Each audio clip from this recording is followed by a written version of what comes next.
Hey there, thanks for tuning into Bricks. I'm Chris, and hot off the heels of releasing the UCS Jango Fett's Slave 1, we're getting a playscale version. For $70, this is Jango Fett's Starship, coming with Jango, Boba, as well as Lama Su. Very, very exciting to get that Kaminoan minifigure in physical form after a long time.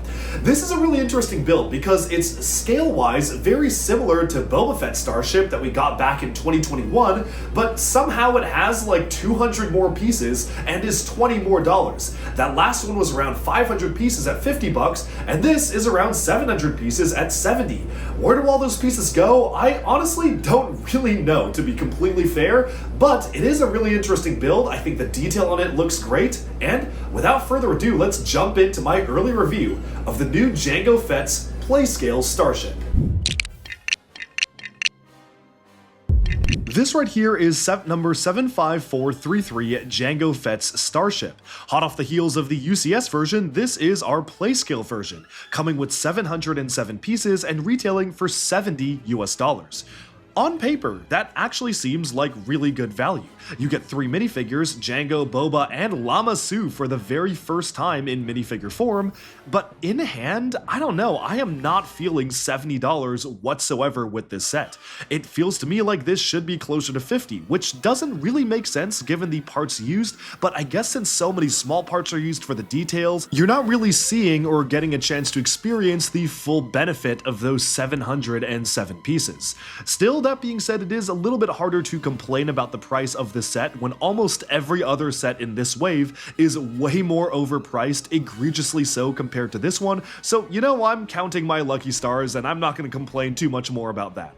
Moving onwards to the actual build itself, it is cool that this does come with some sort of a display stand which doubles as a transport cart which you can use on Kamino. I don't really know if that was necessarily needed, and I would have been very happy to take like $5 to $10 off the cost of the set just to not have that, but you have to admit it does look very good on display, having a stand of its own to actually make it look like it is flying. So I do appreciate that they did decide to put that in, even though for me I don't really need it because I'm just going to hang it from my ceiling. On the back of the set, you can deploy a handle, which is a very simple Technic function. You can just remove it and swoosh it around. And speaking of the back detailing, I actually really like that despite the small scale, you can very clearly see the engine detailing, the yellow lights on the underside. I just think that is a really solid play feature to be able to swoosh this around. Putting this down on the ground, basically where it belongs, you can see you can put Lama Su in the cart for whatever reason, you can have him drive it, but let's focus in on the Slave 1. The building techniques used for this build are actually really solid. I genuinely was very impressed, especially at the smaller scale, that they were able to capture a lot of the very iconic angles of the Slave 1. The entire back neck section is mounted at a very slight angle. There's even a play function to drop these seismic charges just by pushing in the ramp, which is super simple, but one that just works so well. And I'm really happy with how that was able to be pulled off because it just looks really good as a play feature. Overall, the actual sculpting of this build is very impressive. It's very similar to 75312 Boba Fett's Starship, which we got all the way back in 2021, although that one was $50 for 593 pieces, this is $70 for 707, but if you compare the two side by side, they kind of look like they're at the same scale, so I don't really know where the extra pieces are going into where this one's concerned, other than maybe some of the shaping on the front, but it even looks like they're utilizing some of the very same pieces, so I really don't know where those extra pieces are going, to be honest. That being said, the angling is very good. As I rotate this from side to side, you can see the very slight back angle of the build, and it's definitely something that LEGO would not have been able to pull off just a few years ago. It's clear that even for smaller playstyle sets like these, building techniques have improved so immensely that LEGO is able to achieve really fantastic detailing on a model this small. So that is a very good sign to me.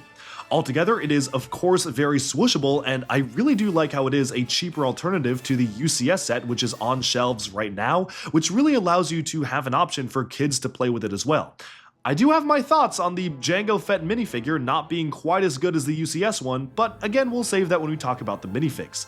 Taking a look at the inside of the cockpit, I'm also impressed that it's able to fit both Boba and Jango inside. It is genuinely kind of a feat of engineering that they were able to fit both figures in there. Boba just kind of has his own spot where he just sits in there, and then Jango can sit down on the studs, so I actually think that's really cool.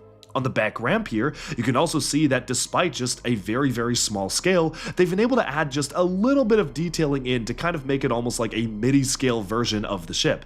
And while I do miss the days of us getting playscale style Slave 1s that actually were a lot larger and a little bit more one-to-one scale when you have a play with a minifigure, I actually do like that they have this smaller alternative now that there is a much bigger Jango Fett Slave 1 on store shelves. Although of course, if you compare this with the 2002 version, it is really night and day. They are not accomplishing the same thing whatsoever. But with that, let's take a quick look at the minifigures, and if you saw my review of Jango Fett's UCS Slave 1, you've already pretty much seen the other two, so we're going to start with Lama Su, our very first minifigure of this character. This is only the second Kaminoan minifigure ever, but honestly, we've gotten the two important ones, so while I would like to see some of the ones that appeared in the Clone Wars series, I'm very happy that we did get the two most important ones in sets. One for Obi-Wan Kenobi's Jedi Starfighter, which is still available for purchase, and then one for Jango Fett's Slave 1, which is actually a really good 2-pack set if they ever wanted to release it. The new mold for Lama Su is fantastic. I like how you can turn the head, and it is pretty much the perfect minifigure representation of the character, so I'm very happy. Jango Fett, on the other hand, is a little disappointing.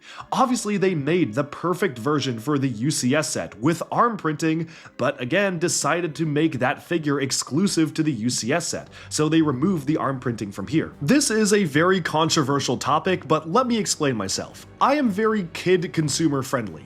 I've had a lot of people comment in my videos like saying, hey, I like to get an exclusive figure when I spend like $200, $400, or $700 on a set, and I do understand that. But at least for me personally, when I'm spending $700 on a Lego set, I'm spending that amount of money because I think the build is awesome and big.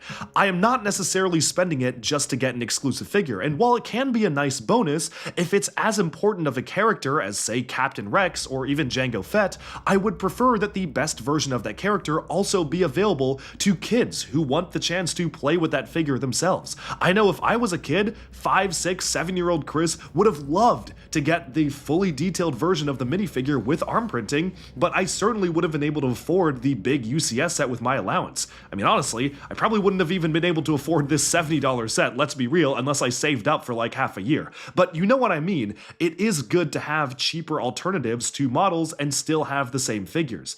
I get it, there are some people who just absolutely do not like that, and I will not be able to change their minds, and I'm not looking to change any minds, I'm just looking to state what I think is what LEGO should be doing, which is including the same fully detailed minifigures in very expensive sets and cheap sets as well to allow kids to play with those characters. But that's just me, and clearly, LEGO has decided to listen to the portion of the fandom that really does feel strongly about having exclusive figures in sets like UCS sets, so they've decided to remove some of the special printing for this set in particular. And also, may I add, literally spend more money and make a new special element frame just to make this without arm printing, which is kind of funny. They have spent more money to make something more exclusive. Boba, on the other hand, is very nice because Boba Fett is identical to the one that appeared in the UCS set, so I have absolutely no complaints.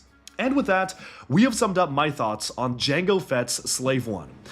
It's on paper, good value, 707 pieces, $70 US, that's a 9.9 cent price per part ratio, but price per part ratio is not everything, and I think this set is very emblematic of that. We got pretty much the same exact scale of the same exact ship just a few years ago for Boba Fett's Starship, the Slave 1, and that was only $50. It came with less pieces, but again, I guess other than the function to drop the seismic bombs and the extra minifigure, I don't really know where those extra pieces went into, and I would have been a lot happier if they've had a way to make this set $50 or make this set a lot larger than the last one for a $70 price tag. That's all I have to say about this one. It's a good build. I like the sculpting and shaping. I genuinely do think this is a really well done build. I just feel like it is a bit too expensive for what you get. But hey, what else is new? And with that, we've summed up our look at the new Playscale Jango Fett's Starship, not the Slave One, of course. Can't ever call that on the official box art. No.